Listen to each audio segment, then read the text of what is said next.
Hey everyone, welcome back to Runs and Acceleration for our fourth episode here with your host Rohan and Akash.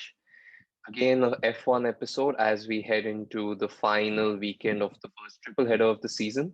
So we had the French and the Austrian Grand Prix in the last 2 weeks, and a lot of things to discuss. A lot of things to analyze from the last two, as well as going into the last race of the triple header. So let's get right into it. So Akash, I think firstly the main starting point would be Red Bull's dominance in the last two races Yeah. on Mhm. to create fast tracks and some where you don't expect them to be that fast, especially the French Grand Prix, which is really strong for Mercedes over the years. Mhm.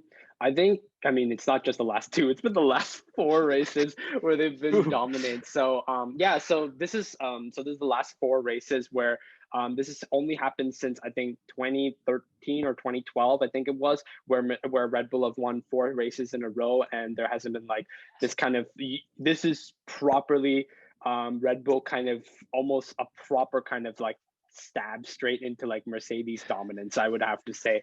Um, and what I'm noticing with Red Bull is, first of all, they're bloody quick. I think that's one thing, is that they're very very fast. They know what they're doing, and but I think the setup that they have, I think this year, I feel it's really really working for them.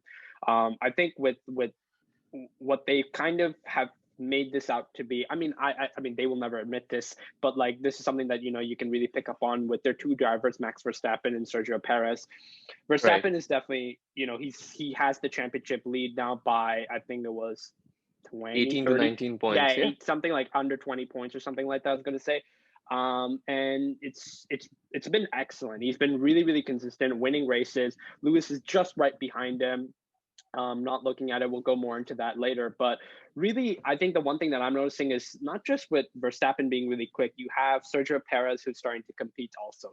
I think in those Yeah. kind of in the earlier the season, he had been really, really lacking in qualifying. He'd been pretty underwhelming in the races also. And just for people like watching, for listening, that second seat at Red Bull has never been a successful one. Really, it's been. It's been the devil's child. Yeah, exactly. Getting a podium on that as a second seed in Red Bull is almost like, essentially it's like almost it was like basically like a lottery at times.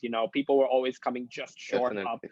and it became really really really crazy. But now I think you're seeing one thing with Sergio Perez is he's really putting in those really good performances, coming at at least coming into the podium, coming in the fourth place, and definitely someone I think that can be, who's now understanding the car and really, really supporting Verstappen really well. So I think we're seeing that kind of, that good kind of, I would say, good sport, that good like teammates between them, because you want one of your teammates, you definitely invest a little bit more into one teammate.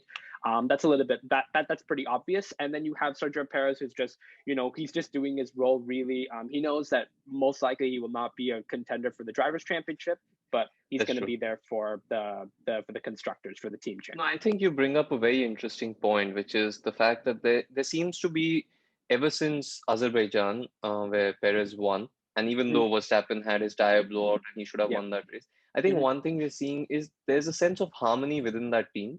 Yep. It's not to say that they're complacent or they're relaxed, Yep. but they know, each person knows their role, and Mm-hmm. everyone's doing the best they can in their Yep. given roles, and it's very clear what to Mm-hmm. expect from each driver. Whereas Yep. Mercedes is in a state of total chaos. Yep. Mm-hmm. There's there's a, I think it's not too far to say that there's a lot of bad blood between Bottas and the rest of the team management. Mm-hmm. I've heard talks that Hamilton wants to extend his contract knowing Bottas will be his second driver, Yep. because he knows then Bottas can be the rear gunner, whereas a young Russell or anyone else who might come in might want to take their chances, and so Yep. will Mercedes. But Mm-hmm. right now it seems like, Bottas is being criticized everything he does. He's not had the best of races. Yep. Austria, he finally looked like he was getting back together, and then he spins in the pit lane Yeah. and That picks that up a was three embarrassing. place That penalty. wasn't the best. Yeah. And if he hadn't done that, he'd outqualified Lewis on that day. Yep. He was going to start second, and that could have been a really interesting race because Bottas is really good with his race starts, and they could have put a little bit more pressure on Verstappen. Mm-hmm. He ended up racing his own race at third. Kudos to him for the podium, but we also have to recognize Red Bull did make a rare mistake on the pit stop, which took double the time it usually does. Yep. 5 seconds, brought Perez just behind him, and then they went for an extra stop, and Perez almost still caught him. Yep.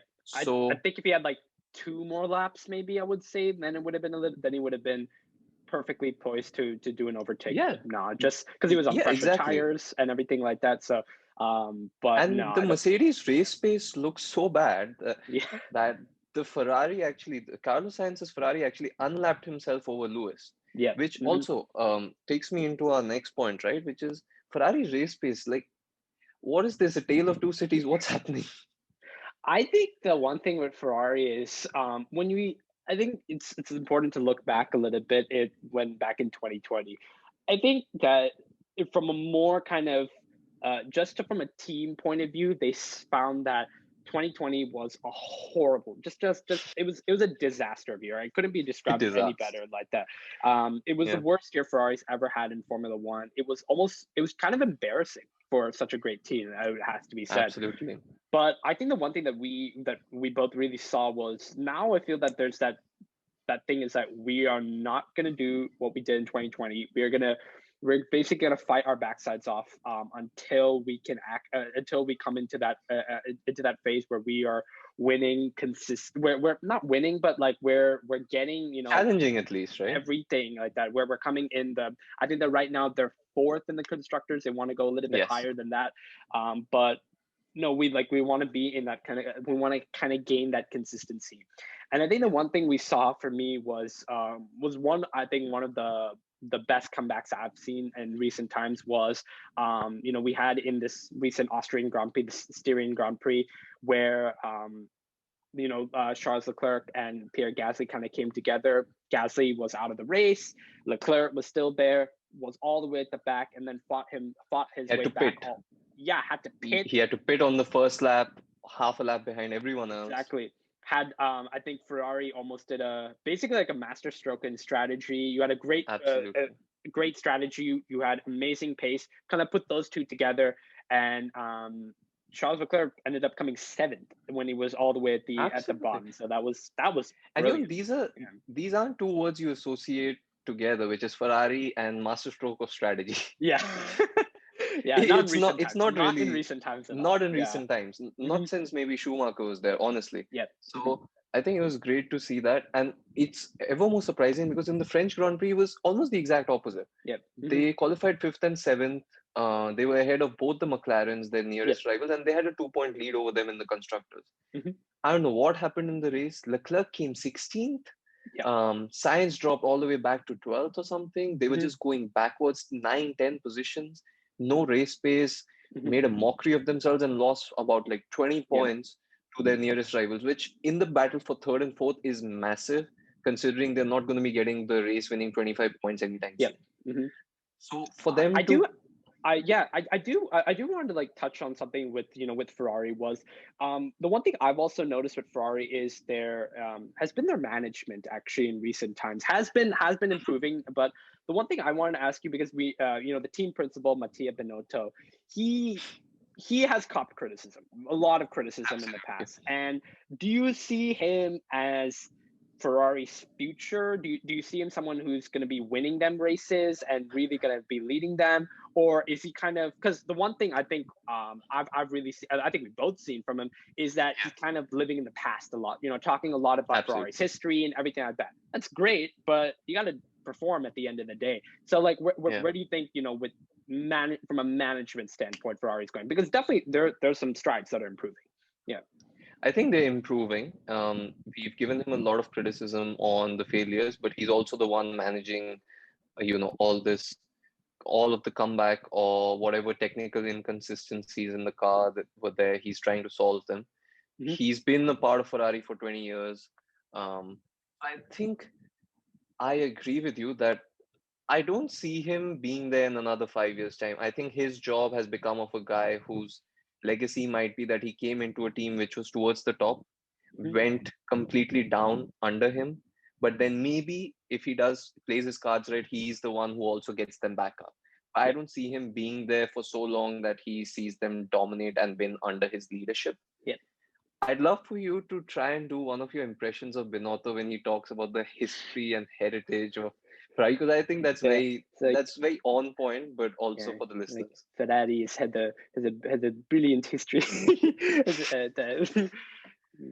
We've been the most successful team in Formula One for many decades and years. So we to keep on talking about all of the history. It's not the best impression, by the way, but Not bad though. no, but I think more on that is that Binotto for me has I personally, I kind of agree with you that I do see him just being that the guy who's going to try to pull them out of basically the 2020 all of the problems that they had in 2020, pull them out of that. And I really wouldn't be surprised in the next maybe 2 seasons, um if they made a change if they made a change to the team principle. Um but at the same time, I think that it's that I would still like to see him, like, just keep on continuing, because you Yeah, can see, like, there are some results that it is a little bit working, that he's doing here and there. doing his best, I would hope so. So I think one thing is we just have to wait to see. We've got different kind of rule changes and stuff like that, which we'll be definitely covering in future podcasts about it, for the next season. So those definitely prove to be very, very interesting for Ferrari's future. Yep. Absolutely. And speaking of Ferrari, let's talk about then their rivals, right? Which is Hmm. um, McLaren, and now with Hmm. the Mercedes engine. Again, for them, very similar to Ferrari in the sense that two tracks which are very similar, but they Yep. had very contrasting results. But Yeah. for them, kind of the opposite, Hmm. because like I said, they qualified really badly in French Grand Prix 9th Yep. and 11th, something like that.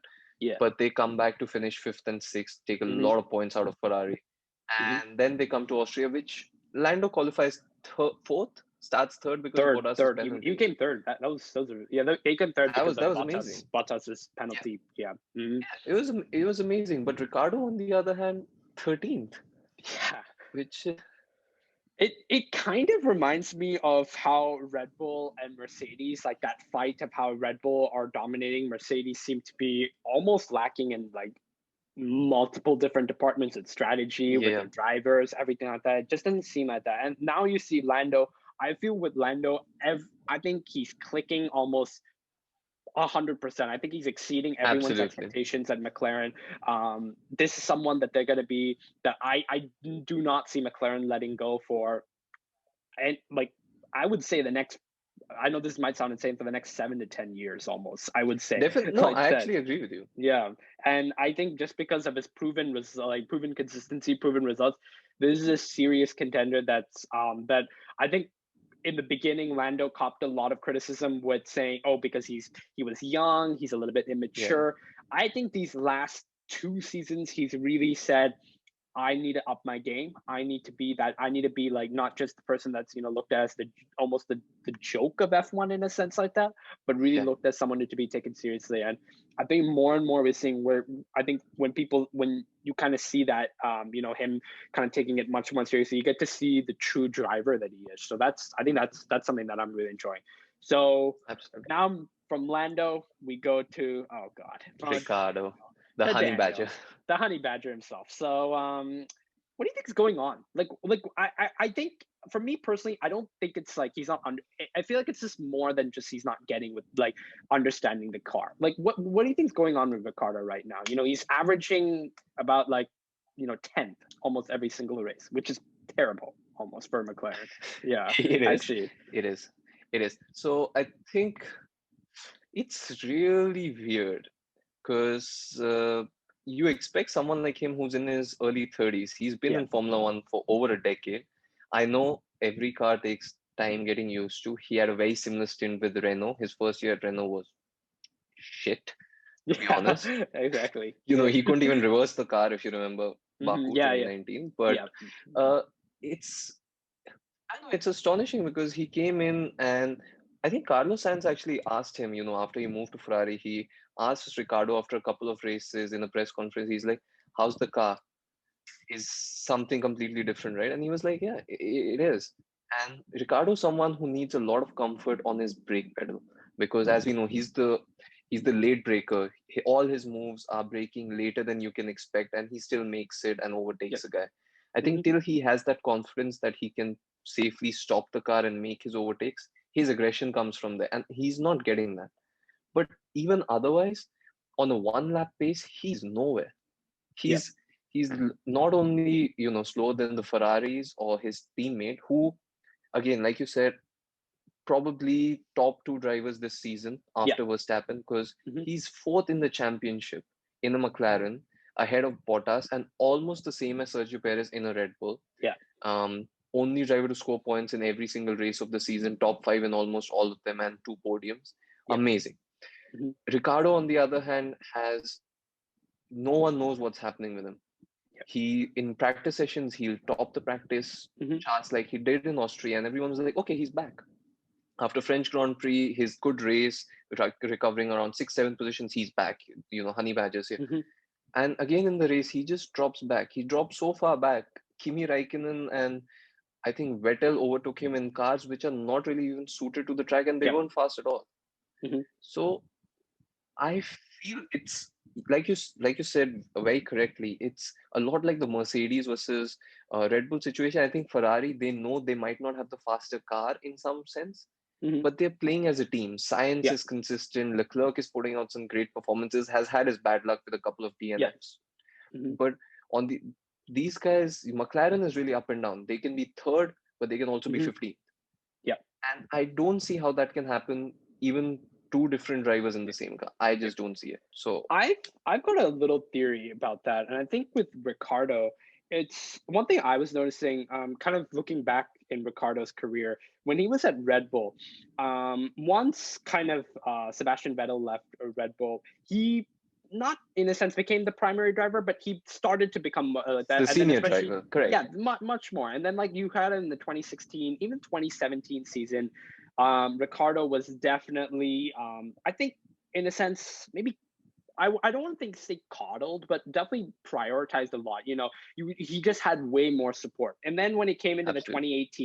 2018, I think he started to see that okay, all the funds are being pushed to Max Verstappen. It's not there's not enough And kind Red of Bull made it very clear, right? They, yeah. they made it clear in the first season of Drive to Survive that we have Max, we know the talent he has, and all our focus from now is trying to make him the youngest world champion ever. Yeah. Hmm. And I And then think that would hurt someone like Ricardo, who's yeah. a proven race winner in very difficult conditions, to Hmm. say, I'm not going to get the support. Yeah. Yeah, that's why I think that like when he doesn't have that support, this is 2018 season. What was it? One race win. That's it in Monaco, which Yeah, was pretty much should have been a given to Red Bull because it was almost perfectly suited absolutely. to that racetrack.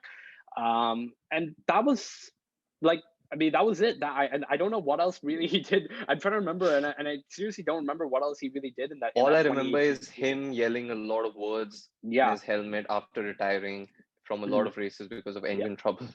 Exactly. Yeah. I mean that the Renault engine was pretty bad that year. So for Red Bull, but no, I mean I just feel that in McLaren right now, I feel there's a lot of not just like support from like the team on Lando, but there's more like press. There's more events with Lando. There's more like that, and it almost feels that Ricardo is kind of just a little like a side piece like that, and Yeah, I think when and I don't even know if this is possible. I don't even know if because from a McLaren point of view, I I personally, if I was McLaren, I would much more rather invest in Lando Norris than Ricardo because Ricardo, how many years absolutely. has he Because got there's a left? future.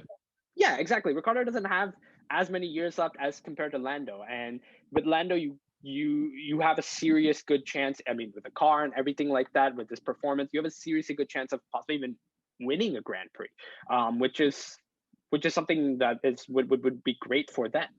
But Absolutely. I just feel that there just needs to be a little bit more support. I just don't know where he's going to get it from.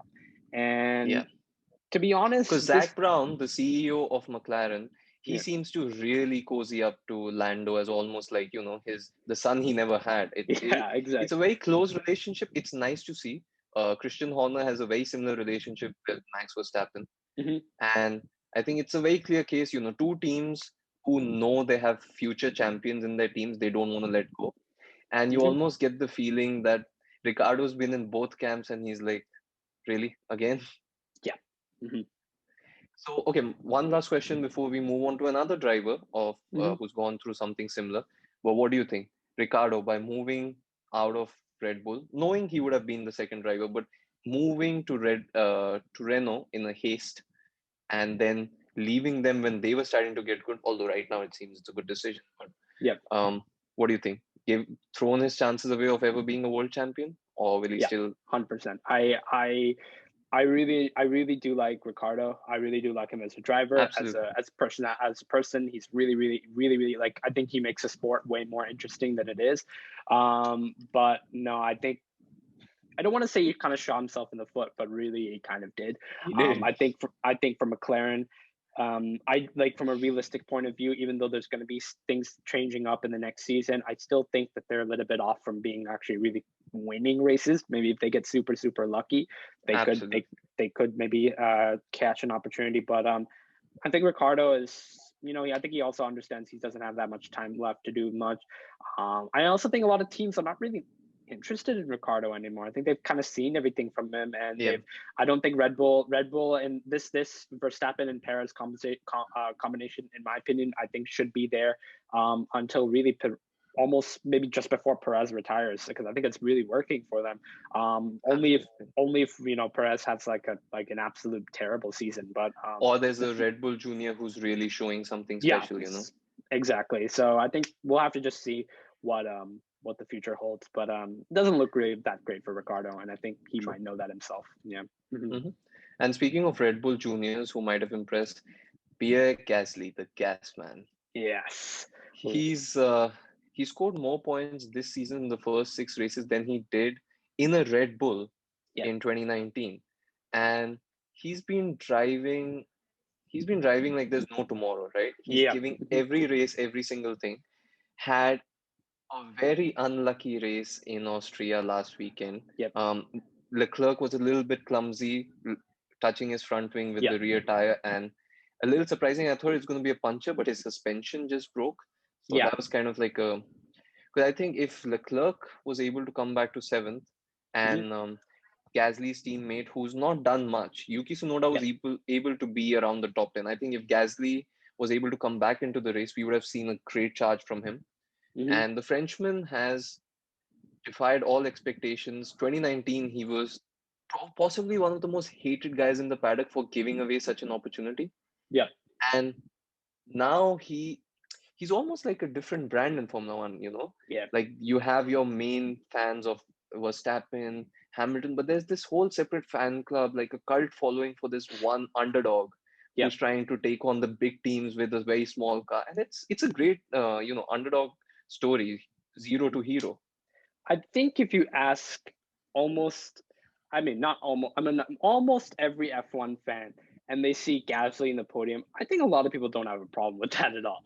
And I think Exactly. we love seeing those stories of underdog. He's gone through loss with his friend Antoine Hubert, who tragically who died in a crash in the F2 race. 2019 Yeah, that was Spain. just Yes. that was Sorry, terrible. Spa. Yeah. Yeah, in Spa, that was and he's gone through uh, getting let go by Red Bull in the middle of the season, going to as it was then Toro Rosso, then but I think him just his story is something that is just really inspiring, I would have to say. With what he's doing right now in AlphaTauri, I think right now I think he's averaging around P6, which is just ridiculous almost Amazing. for how good he is. I think the one thing is personally what I want to see a little bit more from Gasly is just a little bit more fight on the race day. I think he's definitely giving it Yeah. all of his own on qualifying. Maybe on the race, just that one extra push, and I think you can have him almost guaranteeing above seventh, almost seventh and Yeah. eighth every single race if he Guaranteeing really does anywhere put it. from P5 to P7, so anywhere from Yep. 6 to 10 points a race, which is big because I think it's clear that Ferrari and McLaren are going to be fighting for the third position in constructors. Yep. Alpine really don't look like they've done all the developments they were saying they've done. Hmm. So I think it's a lot of Alpha Tauri versus Alpine for fifth and sixth. Yep. And like we mentioned before, in Formula One Constructors Championship, even a battle between fifth and sixth, if you finish fifth, you will earn millions of dollars more in Yeah. prize money than finishing sixth. So it Yeah. might seem like, who cares? It's middle of the table. Actually, worth a lot, especially because of the new budget cap, which Yeah. has made the budget so small. Any bonuses over your opponents can really help. Yeah. So, and Gasly, last point I would like to make is that just to analyze his story, or in a nutshell, guy comes and impresses everyone in junior categories, wins Formula 2, comes into Formula 1 and goes into Red Bull, dream come true. Yeah. Has one of the worst starts to a season, dropped halfway through the season. Yeah. He gets dropped. The very next race, his best friend dies in a crash on the same track. Mm-hmm. Next day, he has to go and race out there, goes, gets driver of the day for an amazing performance, Yeah. then has that famous drag race with a six-time world champion in Brazil, beats him to second place Yeah. in a Toro Rosso at that Yeah. time. And then has Next year, probably a couple of the best the radio best celebration, comeback. the best Yeah, radio celebration that I think I've ever heard. I if you think I if went you if you yeah put on your if you want to earbuds, see you'll go. adrenaline, Yeah, I think if you use your earbuds, you might lose a little bit of hearing, but no, but it it's was worth it. awesome. It was awesome. Yeah. Hmm. And next year he does the same thing and wins a race Yeah. in the seventh fastest car on the grid. He goes and wins a race at the Temple of Speed in Monza. So Hmm. I think Gasly, another one to watch out for. Right now, I don't think he has many choices on where to go, Yeah. but I think he can just make Alpha Tauri his own brand like he already Yeah. has. Hmm. Sunoda as a rookie hasn't really impressed, and we'll talk about rookies in our forthcoming podcast as well in more detail. Hmm. But okay, so actually speaking of people who made a team their own brand and who might not have as many options, Russell Yeah. for Williams. Hmm. Yeah. I think with Williams right now, they last few seasons is that they're really just hoping on to just get that a singular point. I think if they can do that, they know that they're really doing good because I think the one thing is from 2020, we've seen Russell getting out of Q1, which is that as we explained that in our first podcast about getting out of that first qualifying session, and now getting into the in Q2 where we have kind of the more lower to midfield cars competing, I would say, and I think that's where he's been very very good and just continuously just coming trying to push there. I think had some really bad luck with some. I think it was some technical failures in the last Grand Prix.